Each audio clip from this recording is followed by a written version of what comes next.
오늘 코로나19 신규 확진자는 562명. 조금 늘었지만 그래도 이틀째 500명대입니다. 거리두기 조정 지표인 지역 발생 확진자도 한 달 만에 600명 밑으로 내려왔죠. 그런데 안심하기 어려운 게 집합금지 조치 위반자가 많다는 겁니다. 한 달 새 적발된 사람만 434명이었거든요.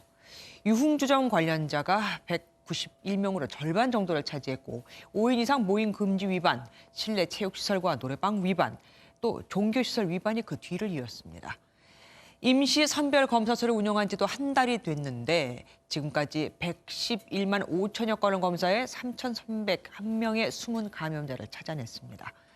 이렇듯 상황이 조금 호전되자 정세균 총리가 감염병 사망자의 경우 유족이 임종을 지키거나 사망자를 직접 볼 수 있게 하라고 지시했습니다. 지금까지는 감염 우려로 이런 게 금지됐었거든요. 아울러 코로나19 대응 차원에서 법무부는 환자와 고령자 또 모범 수용자를 중심으로 900여 명을 내일 조기에 가석방하기로 했습니다. 서영수 기자가 보도합니다. 법무부가 코로나19 확산을 막기 위해 내일 900여 명을 가석방합니다. 교정시설 내 코로나19 확진자가 전국적으로 1,200명을 넘어선 데 따른 조치입니다. 면역력이 약한 환자나 기저질환자, 고령자와 모범 수용자가 대상입니다. 성폭력, 아동학대 등을 비롯해 강력범죄를 저지르고 수용된 경우엔 가석방에서 제외했습니다. 신규 입소자에 대해서도 방역 조치를 강화하기로 했습니다.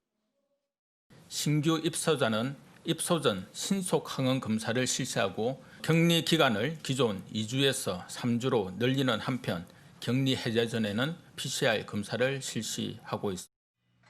코로나19 사망자 유가족의 심리 상태를 배려한 대책도 논의됐습니다. 방역 지침에는 임종이 임박할 경우 가족이 개인 보호구를 착용하면 면회를 할 수 있다고 규정하고 있지만 실제로는 이 같은 지침이 제대로 지켜지지 않는다는 지적이 많았습니다.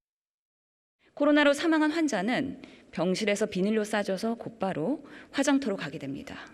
가족들은 애도하는 기회를 빼앗긴 채 정세균 국무총리는 가족과의 이별에 최소한의 배려가 필요하다고 강조하고 현장 점검과 함께 현장 상황에 맞는 지침 보완을 지시했습니다. 한편 영국에서 처음으로 백신 여권을 시범 운영하는 등 백신 여권을 도입하려는 국가들이 늘어나자 정부도 백신 여권 준비 작업에 착수한 것으로 전해졌습니다. MBN 뉴스 서영수입니다.